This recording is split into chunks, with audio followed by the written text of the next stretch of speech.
This video is brought to you by your contributions on Patreon. Click here if you want to help keep the lights on down at the History Factory. Hey folks, ask and ye shall receive. After a long hiatus to do a bit more reputable history for almost a year, it's time to delve back into the crank files and check out more history theories about visitors to the Americas before Columbus. Today, we will go one step further. Let's see if Columbus was even the second European to step foot on Barbadian land.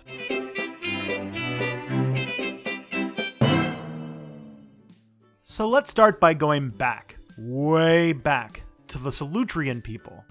These were people of a very early time, like literally the Stone Age.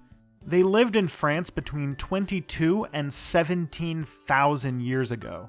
Just for perspective, that's almost halfway between now and when the Neanderthals went extinct. So, in 1998, a hypothesis surfaced suggesting that when you look at the flint tools of these Solutrean people, they look a lot like the tools of the ancient Clovis people. The Clovis are some of the oldest discovered Native Americans, so according to this hypothesis, the Solutrean people crossed the Atlantic on boats, following the ice flows, using icebergs to take a break and get fresh water, which during the Ice Age was a lot more plausible. When they see the stone tools of the Clovis people, specifically their spear tips, some archaeologists realize they look a lot like those of their French possible cousins, the Solutrean. These particular tools showed up on the east coast of America, but not in Asia or Alaska, which one might think would be where they came from. So either they created the same type of tools independently of the Solutrean, or they were an import. Supporters of this theory like to point to a genetic group called haplogroup X as evidence. The genetic marker is often found among those living in modern-day Anatolia and the northeast of America. However, a Brazilian group of researchers found that other genes suggest the Clovis people came from the same stock as those that crossed the Bering Strait from Siberia, which you can find out about here. Now the list of specimens and new teams looking over these genes seem to sway on this part of the hypothesis nearly every year, with the most recent coming out in 2015. It seems that the consensus for now is that it doesn't look good for our Solutrean brothers and sisters. Those that attack this hypothesis are very critical of the idea that there is anything specific enough to warrant the suspicion that the tools the Clovis people made indicate a lineage with the Solutrean people. And other inventions like cave paintings didn't seem to cross the Atlantic along with those spearheads. Lastly, oceanographers doubt there would be enough ice for even the bravest Solutreans to be able to rest and get fresh water in order to make the long trek across the Atlantic. Moving ahead in time just a tad, we wouldn't be able to talk about Europe without mentioning the Roman Empire.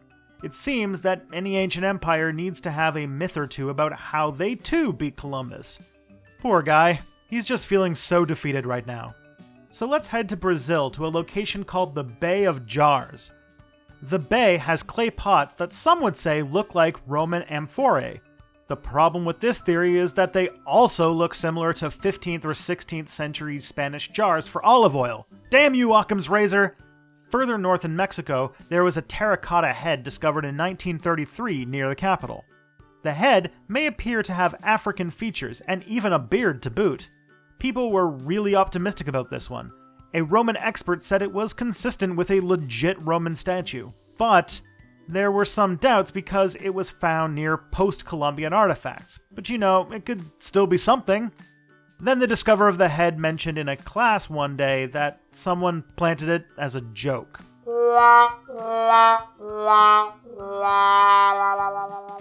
After Columbus crossed the ocean blue, a few people began to dig up medieval legends that might have given their countries the ability to comment first on America's shores. Many of these legends are without any real evidence, and we all know what a sailor's story is worth. One is in the 1925 book by Soren Larsen claiming that a Danish-Portuguese mission found Newfoundland and Labrador in the 1470s. There's also the legend of a Spanish caravel swept off to sea in a storm while heading to England that found itself on an island inhabited by naked tribespeople. And then there is the legend of that Scottish noble Henry I Sinclair made it to Canada via Greenland, which is a story that doesn't seem to exist before the 18th century. There's of course the legend of Saint Brendan, the Irish monk who looked for paradise in the 6th century and maybe found something. Some of these legends were created or perpetrated for nefarious purposes. There's Welsh Prince Madoc, who legendarily explored the Americas in the 12th century. In Louisville, Kentucky, there's a local legend that a rock formation called the Devil's Backbone was used as a citadel by Madoc. While most scholars call Madoc exploring the Americas bunk, the British were more than happy to hop on this as justification for conquering the Americas, because hey, they got there first, right? Then, there is a small claim written in the books of famous Colorador of Spain, Bartolomé de las Casas. He suspected that the European explorer who beat Christopher Columbus was Christopher Columbus. He suspected that Columbus may have hit Canada when he sailed literally somewhere to some island in 1477. The whole thing is really rather vague. Sometimes, the work of a lone quack gains a lot of popularity and support because their hypothesis is just a lot more fun than reality. You know what I'm talking about, conspiracy theorists. This seems to be the case with Barry Fell, who swears that there is Irish Ogham writing carved in stones in Virginia. Where these stones are, where they were found, and whether they were legitimate, well, we don't seem to have any follow-ups on that. Okay, so maybe no Europeans beat Columbus and Erickson to the Americas, but maybe we have this whole thing backwards. Maybe the Native Americans actually came to Europe first. Some mitochondria of Icelandic people suggest they might hold some Native American DNA. Given how close Greenland is with Inuit people living there, as well as a long tradition of Inuit hunting alongside ice floes in this area, this might just be plausible. The Norse sagas also have a few hints that might suggest that they met some people who came to visit Europe. There is the 1009 story of Thorfinn Karlsefni, who kidnapped a couple of children from Markland. Markland is one of the places suspected to be in Canada that Leif Erikson discovered. They were apparently brought to Greenland, where they learned Norse and converted to Christianity. In 1420, a Danish geographer claimed that he met, quote, pygmies captured by Norsemen. His descriptions of the pygmies and their boat seemed to match the description of the Inuit. In a similar vein, a Swedish clergyman reported that in 1505 he came across some leather kept in the Oslo Cathedral, reportedly found decades later. These also match Inuit designs.